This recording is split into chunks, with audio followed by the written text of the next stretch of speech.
एक दूल्हा दुल्हन जो बना रहे थे शारीरिक संबंध, और जिस टाइम वह शारीरिक संबंध बना रहे होते हैं उसी टाइम हो जाती है दुल्हन की मौत। और जब पुलिस इस केस का पर्दाफाश करती है, यकीन मानिए उसको सुनकर आप भी हैरान परेशान हो जाओगे। जी हाँ दोस्तों, आज की इस वीडियो में सब कुछ बताऊंगा, लेकिन उससे पहले नमस्कार दोस्तों, मेरा नाम मनोहर है और आप देख रहे हैं मेजर क्राइम। दरअसल दोस्तों, आज की जो सच्ची घटना है वह राजस्थान की है। राजस्थान का एक शहर पड़ता है जिसका नाम है बाड़मेर, और बाड़मेर की ही यह सच्ची घटना है। यहाँ पर होता कुछ ऐसे है, यहाँ पर एक व्यक्ति है जिसका नाम है सत्य प्रकाश, जिसकी उम्र है 33 साल। उसके माँ बाप है और 2 छोटे भाई हैं।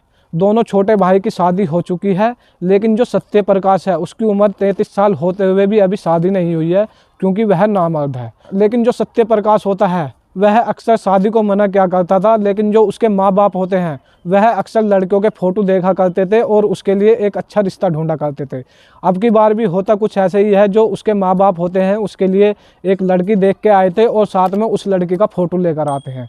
तो लेकर आने के बाद अब सत्य प्रकाश को दिखाया जाता है उस लड़की का फ़ोटो, और सत्य प्रकाश उस लड़की का फ़ोटो देखने के बाद वह विचलित हो जाता है और सोचने लगता है कि कितनी अच्छी लड़की है, तो वह उससे शादी करने का अपना मन बना लेता है। और जैसे ही वह उस लड़की से अपनी शादी करने की इच्छा रखता है तो उसके माँ बाप भी खुश हो जाते हैं। अब शादी की तैयारियों में सब जुट जाते हैं और धीरे धीरे दिन गुजरने लगते हैं। अब वह दिन आ जाता है जिस दिन सत्य प्रकाश की शादी होने वाली है। तो अब होता कुछ ऐसे ही है, वह दिन आ जाता है, सत्य प्रकाश जाता है लड़के के घर पर अपनी बारात लेकर और वहाँ से लड़की को विदा कर अपने घर ले आता है। और लेकर आने के बाद जो सत्य प्रकाश के घर वाले होते हैं उसको भेज देते हैं दुल्हन के कमरे में। तो अब रात गुजर जाती है, अगला दिन आ जाता है, लेकिन जब उसके माँ बाप सुबह उसके कमरे के सामने से जा रहे होते हैं तो वह देखते हैं कि सत्य प्रकाश का कमरा खुला पड़ा है, यानी कि गेट खुला पड़ा है। तो जब उसके कमरे में जाकर देखा जाता है तो वहाँ देखकर पता चलता है कि जो उसकी नई नवेली दुल्हन है वह बिल्कुल मृत अवस्था में पड़ी है और बिल्कुल नग्न अवस्था में पड़ी है, जिसको देखकर उनके होश उड़ जाते हैं और तुरंत घटनास्थल पर पुलिस को बुलाया जाता है। पुलिस घटनास्थल पर आती है और पूछने लगती है कि आखिर इस लड़की के साथ क्या हुआ है, जो अभी अभी जिसकी शादी हुई है उसकी ऐसे कैसे मौत हो सकती है। तो अब सत्य प्रकाश के घर वाले कहते हैं कि सर, हमने अपने बच्चे को यानी कि सत्य प्रकाश को रात दुल्हन के कमरे में भेजा था, लेकिन अब देखा तो यहाँ पर दुल्हन मरी पड़ी है और सत्य प्रकाश भी गायब है। तो अब पुलिस क्या करती है, जो दुल्हन होती है उसको अपनी कस्टडी में लेती है और उसको भेज देती है सीधा मोर्चरी यानी कि पोस्टमार्टम के लिए। अब जो सत्य प्रकाश होता है, अब पुलिस उसको ढूंढने लगती है, लेकिन एक दिन गुजरने के बाद जो सत्य प्रकाश होता है वह पकड़ा जाता है और पकड़ने के बाद जो पुलिस होती है उसको लेकर आती है थाने में, और थाने में लाकर अब उससे पूछताछ करने लगती है और बोलती है कि बताओ तुमने अपनी पत्नी के साथ क्या किया है। तो वह कुछ ऐसे चौंकाने वाला खुलासा करता है जिसको सुनकर आप भी हैरान परेशान हो सकते हैं।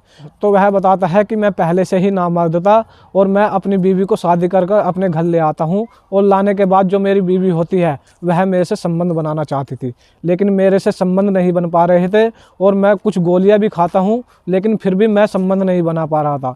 तो मेरी पत्नी मुझको भाप लेती है और वह समझ जाती है कि मेरा पति जो है वह नामर्द है, और मुझको वह खरी खोटी सुनाने लगती है और कहने लगती है कि राम, मेरे तो भाग फूट गए, मैं किस नामर्द के ब्याह दी। और जिसको सुनने के बाद मेरे से रहा नहीं जाता और मेरा जो गुस्सा होता है वह 7वें आसमान पर पहुंच जाता है, जिसके चलते मैं उसका गला दबाकर हत्या कर देता हूं, और हत्या करने के बाद मौके से फरार हो जाता हूं। और वह कहता है शादी से पहले मैं कुछ बाबाओं से इलाज भी करा रहा था, लेकिन बीच में मुझे लग रहा था कि उनसे मुझे आराम मिल रहा है, लेकिन जब मेरा रिश्ता तय हो गया तो मैं बाबा के पास गया और बाबा से पूछने लगा कि बाबा, जैसे कि तुमको पता है मैं नामर्द हूँ तो मैं शादी कर सकता हूँ। तो बाबा कहते हैं कि बेटा तुम बेझिझक होकर शादी करो, इसमें कोई संकोच की बात नहीं है, अब तुम ठीक हो। लेकिन मैं ठीक नहीं हुआ था और उसी का पता मेरी बीवी को चल चुका था, जिसके चलते मैंने अपनी पत्नी का गला दबाकर हत्या कर दी।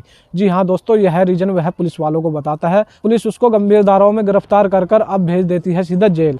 अब दोस्तों, इस केस में जो भी नया अपडेट होगा वह मैं आपको आगे जरूर बताऊंगा। दोस्तों, इस कहानी को सुनाने का उद्देश्य किसी को हैरान परेशान करना नहीं है, सिर्फ आपको और आपके परिवार वालों को सावधान और सतर्क करना है। तो सावधान रहे, सतर्क रहे। दोस्तों, हम इस चैनल पर रोज़ सच्ची घटनाएं लाते रहते हैं शाम को 7 बजे। तो अगर आपको हमारी वीडियो जरा सी भी अच्छी लगती है तो आप हमारे चैनल को लाइक, शेयर, सब्सक्राइब कर सकते हैं। तो मिलते हैं किसी सच्ची घटना के साथ, जब तक के लिए जय हिंद, जय भारत।